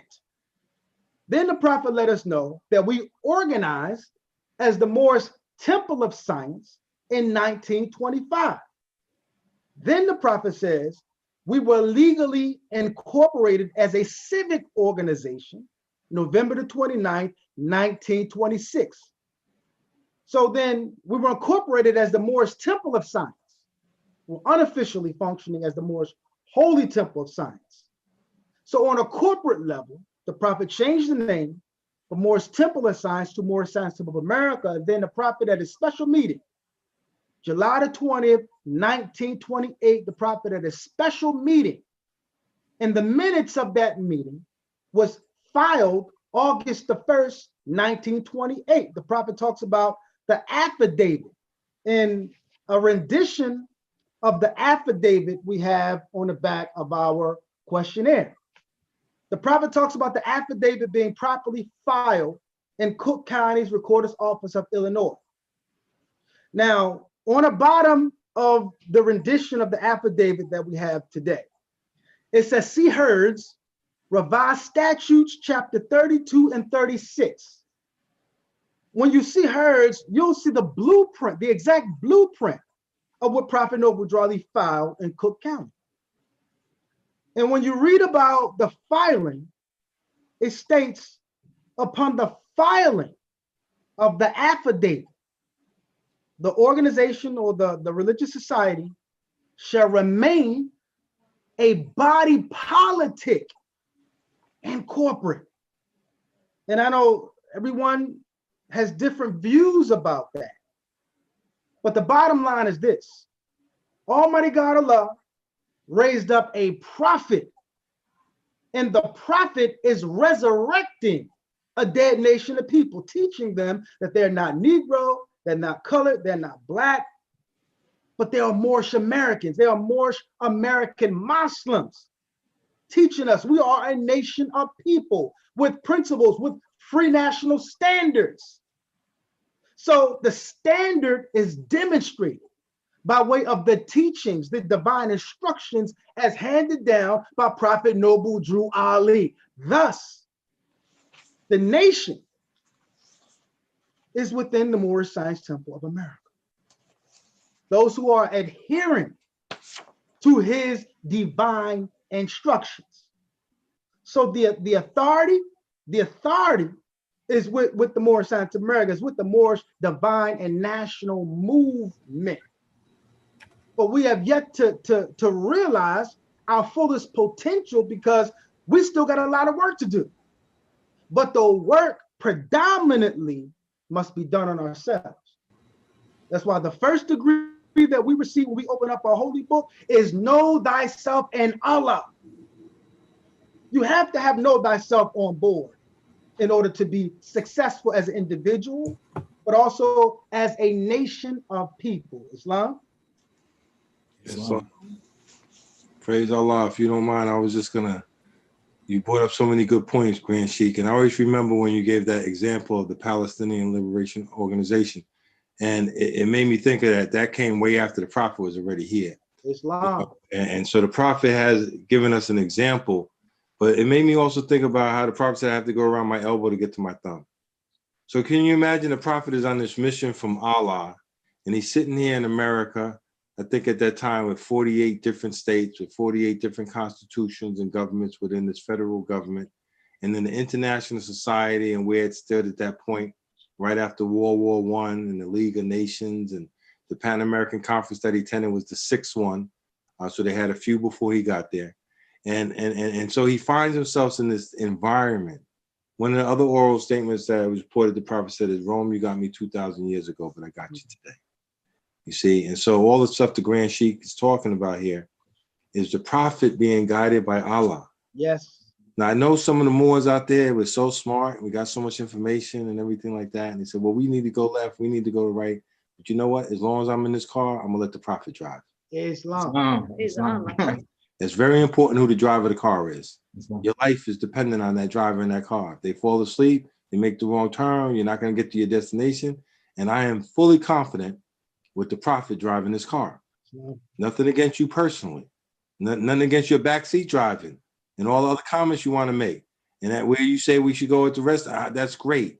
But I'm with the prophet. What I'm saying, you know, it's like you got this information and you're like a doctor, but you don't know how to do the surgery. And you're telling me that you're going to hold this Black's Law Dictionary in your hand and a scalpel in the other hand and say, oh, I'm supposed to cut the vein. Hold on, brother. I'm not going for that. Not me. You know what I'm saying? Now, it's easy to say when you're sitting there by yourself and you're young or whatever, and you got all these different thoughts, but when you see and you got a wife, and you got children, and you got a grandmother, and you got a temple full of people, that's why I was telling the people the same thing when the whole coronavirus started. We should do this, we should do that. Well, when Brother Hopkins Bey has to make a decision, right? So first he's sitting there with his wife, and he got his two beautiful daughters, right? Then he's thinking about his mother, you know, and his nephew, and his brothers and sisters, and members at the temple. That all has to be part of his decision. Wow. If it's just Brother Hopkins Bey walking down the street of Philadelphia, he don't want to wear a mask, he want to do this, he don't want to do that, that's on him. But then, and the people are sitting there and they waiting for Brother Hopkins Bey, Grand Sheikh, Grand Governor, what do you say? Now you're responsible. Because whatever comes out your mouth positive is on your record, whatever is negative is going to be on your record. So you want to be careful with that. You know, and that's what we're trying to tell the Moors. You know, this topic of nationality and the sovereignty movement and all this other paperwork and all of that. We got the paperwork taken care of. You know what I'm saying? Here's your paperwork. Islam. There's your paperwork. All the other papers are filed for you. You know? So praise Allah. And I that beautiful example the brother gave, the prophet was using that and many other things Allah guided him to do to help us get back to where we need to be. That's right. Peace. Praise Allah. We have about 15 minutes left, so we're gonna have these last two questions for you both. And this question, I'd imagine these are going to be answered differently because Brother Hopkins Bey, I know, if I'm not mistaken, you were born in the movement. Islam. Yeah, so they might be answered differently. So the question is, it's a personal question. Why did you personally see the importance of proclaiming your nationality? Islam. I can answer that because although I was born in a movement, born with my Bey, that's not an indication that you're proclaiming your nationality. I know here in Philadelphia, and in South Philadelphia, we're talking about south of various cities. In South Philadelphia, there is a large amount of Beys and Eels stemming back from the time of Prophet Noble Drew Ali, because when a prophet came to Philadelphia and he established temple number 11, August the 3rd, 1928, the address of our temple originally was 817 South Broad Street.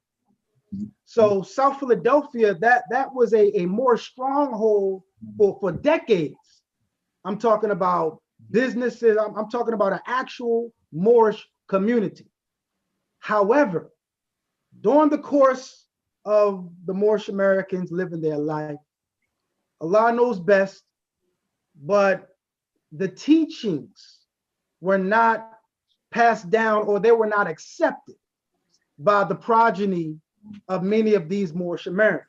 So today in South Philadelphia, you have brothers and sisters, you know, Asiatics who carry the name Bey, but they have no idea what the name Bey means. They don't know what it indicates. They don't know that it's holy.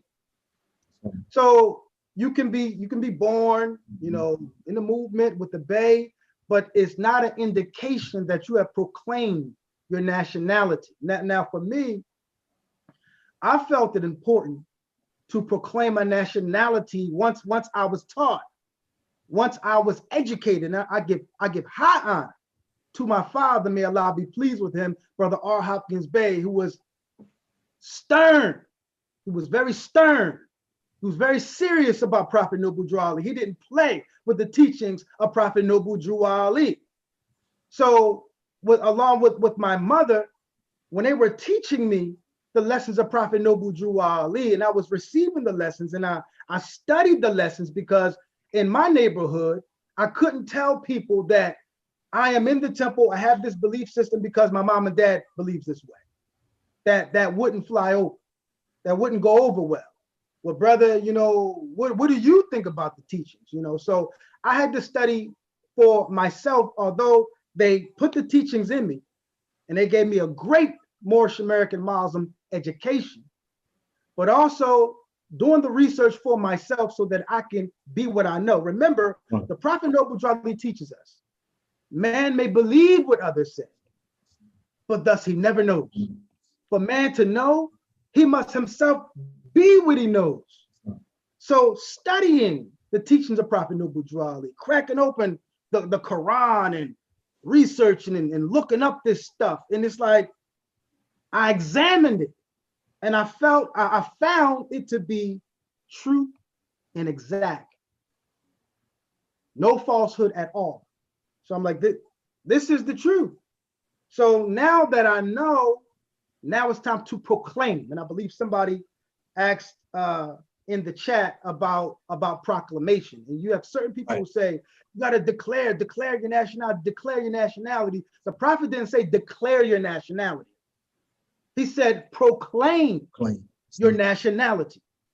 And to proclaim literally means to announce, to publicly announce, to divulge, to make known. And this is not something, like my brother was saying, paperwork and, you know, knowing pseudo-legal jargon. To proclaim your nationality literally means to be what you know, to consciously exist as a Moorish American. So for me, studying the teachings of Prophet Noble Drew Ali, I mean, research. I would research Christianity. I would research Sunni Islam. I researched the Nation of Islam, and not speaking radical against any member of any organized group, but I have come to find out that from my research, Prophet Noble Drew Ali and his teachings were right and exact. So for me, knowing that and bearing witness to the success of my father and mother, I saw it absolutely necessary to proclaim my nationality. And I give honors to all of those elders who are around in the temple at that time to further provide me guidance and direction, like Brother Latimer Ill, who was the past Grand Governor, past Grand Sheikh of Temple number 11, Brother D. Everett Bey, Brother La Ill, Sister Latimer Bey, and even Moors all over the country, like the Ellis Ills, Brother Weaver Bey, Sister Washington Ill, you know, Sister Morris Ill. All of these Moors played a part in my life in inspiring me to proclaim my nationality. Again, you cannot proclaim that which you do not know. So you have to be taught first. You have to receive the education. And once you receive the education, then you're able to proclaim your nationality. Islam? Islam. Praise Allah. Praise Allah, Grand Governor. You know, quite a journey. And I'm always interested in hearing the various Moors' journey. Because I see like Allah putting a team together, you know, and everyone has something to offer, and they have it to offer from their experiences. Mine is kind of unique in the sense that I'm a World War II baby, and my father went over to Germany, serving in the United States Army, and met my mother, a German national, and married her in Germany, and brought her back to the United States. And this is key in the discussion of our nationality. Because my father would have stayed in Germany and raised his family in Germany with a German woman, then what would my nationality be? As opposed to coming to America, and a lot of times a wife takes on the nationality of her husband in certain cases, and it comes to America, and then we are brought up in America. But being brought up in America in an Asiatic neighborhood, and one of the things I came across when we was thinking about and talking about nationality and studying about nationality is an emotional connection. That's part of that nationality, that emotional connection to a nation, you know. And if you're a young man growing up in, like I said, many of these Asiatic neighborhoods, the things that you listen to on the radio, I listen to on the radio. The things we saw in the movies, the food we ate, I ate the same thing. So it didn't matter. My mom, being German, the only German woman in the neighborhood, only European in some cases, she became like a sister, you know, in the neighborhood. That's Walt's mom, that's my mom. Didn't matter that. Her emotional connection was no longer with Germany. Her emotional connection wasn't just with America. Her emotional connection was with Asiatics, like the man she married and the family she married into. Just like the story of Ruth. You know what I'm saying? And Ruth following Naomi back into Israel and then meeting up and marrying Boaz. You know? So that journey for me was an emotional one. And I've always, from a young age, wished that the things that I saw and the things that I experienced in those Asiatic neighborhoods were not pleasant. And I was wondering how they could change. I was wondering what I could do. You know, when you see people treated a certain way, when you grew up watching Martin Luther King and Asiatics marching and being attacked by dogs and water cannons and different, like, it affects you when you're a young person, you know, and you start feeling like that ain't right. You know, that ain't right. And you saw the civil rights movement, you saw the president of the United States killed, John Kennedy, you saw his brother killed, Robert Kennedy, you see Martin Luther King killed, Malcolm X killed, you know, you saw all these different things happening, and then it seemed like nobody's gonna do anything. And I was wondering if anyone's gonna do anything. So when I came into the Moorish Science American, I met the Prophet, I just felt like this was the place to be. The Prophet was gonna do something about this. You see what I'm saying? And whatever I was going to do, I was going to help the Prophet. No matter where my mother came from, no matter where my father came from, that my allegiance and my feeling is here in America to this specific group of people called the Moors. And this is how I feel. And this organization with all of the beautiful things that the Prophet brought, I know it's the way to help my people. And so that became a personal thing for me.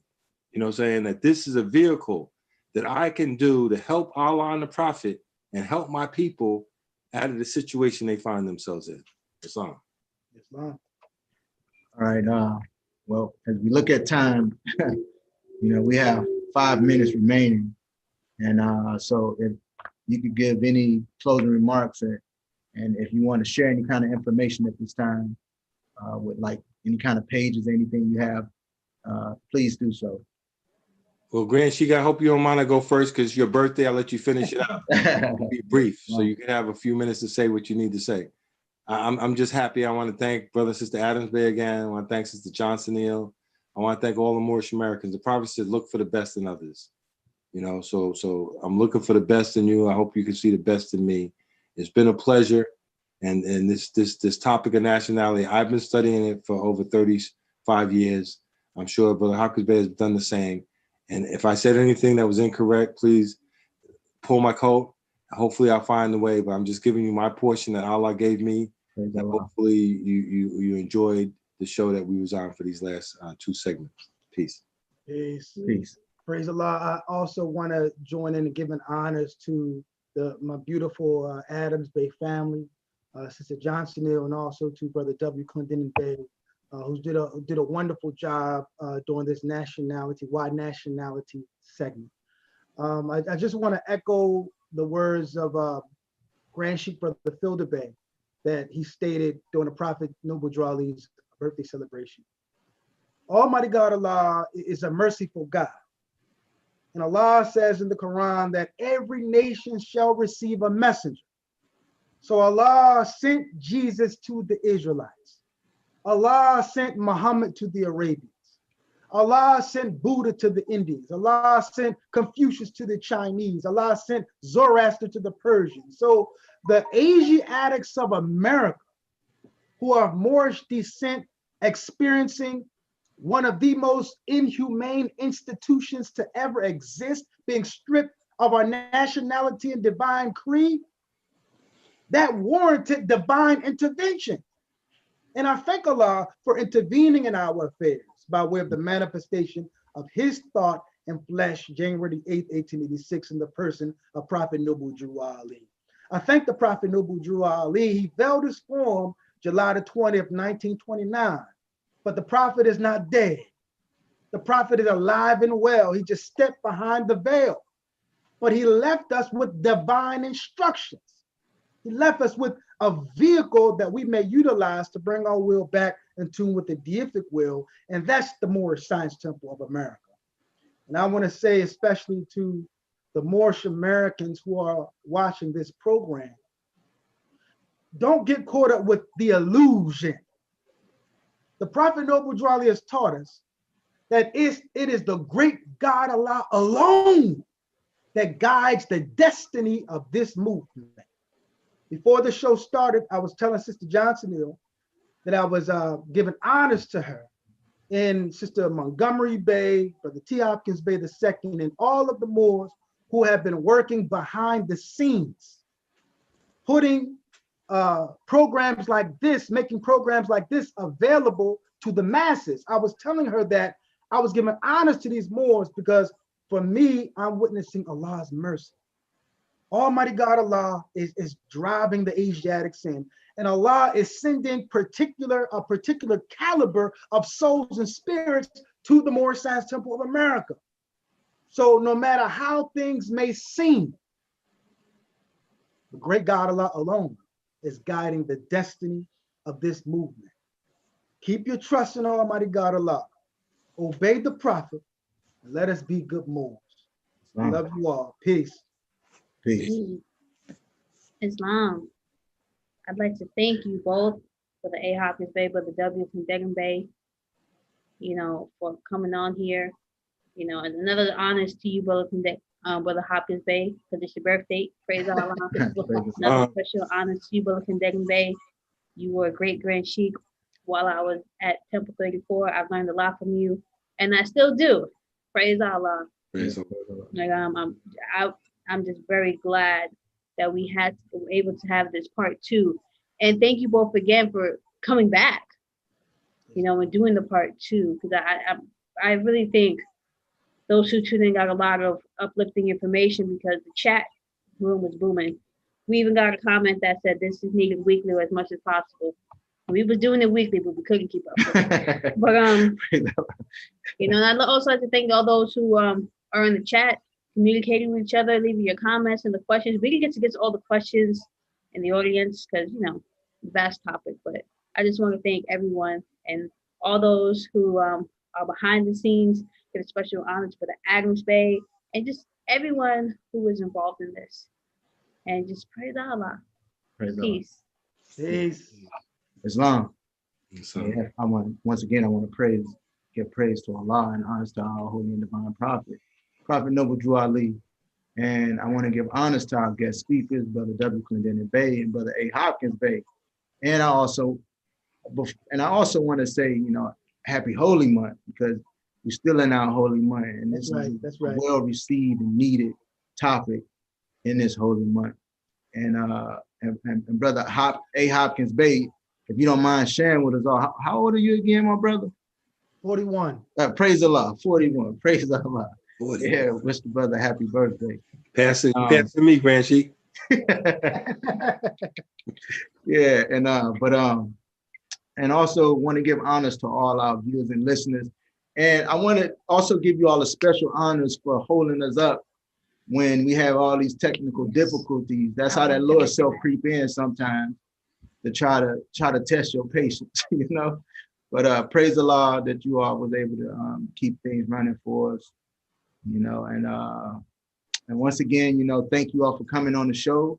Islam. Can I say something real quick, my brother, because I want to honor my word. Brother Watson Ill, has produced some Prophet Noble Drew Ali, well, Savior of Humanity artifacts. Islam. And he wanted me to share that with the audience. Islam. And this is Praise a Allah. fundraiser for the Moorish Science Temple of America. And you can access these by way of www.moorishamericanart.com. Praise Allah. The Savior of Humanity. Praise Allah. Praise Allah. Praise Allah. And so once again, honors to everyone who assisted in helping this universal love come to fruition. And with that being said, we come to you in love. You say what? Oh yeah. Please, Allah forgive me. And please tune in tomorrow for Girl Talk, Real Talk, Moorish Talk, hosted by multiple sisters. It's a new platform. It's a lot of sisters on the show. And that's at 7 p.m. Eastern Standard Time tomorrow. And then we have our Holy Day meetings on the National Facebook page, the Moorish Science Temple of America Incorporated Facebook page. And that's from 7:30 p.m. Eastern Standard Time. And the Sunday schools, 2 p.m. on Sunday, Eastern Standard Time, hosted by our Grand Sheikh and moderator, Brother R. Jones Bey, who is the moderator of the Moorish Science Temple of America. And then on Mondays, we have the All Seeing Eye, hosted by my brother J. Crum Bey, and Sister Amor Il, his new co-host. And also tune in to what's the name of your page, brother? Again, Brother A. Hopkins Bey? The Voice of Moorish America. The Voice of Moorish Americans. Yes, praise Allah. And please subscribe. Please subscribe. And please, what's that web page, Brother W. Clendenin Bey? Moorishguide.org. Yes, please subscribe and purchase your Moorish Guides from moorishguide.org. And with that being said, we come to you all in love, and we leave you with peace. Peace. Peace.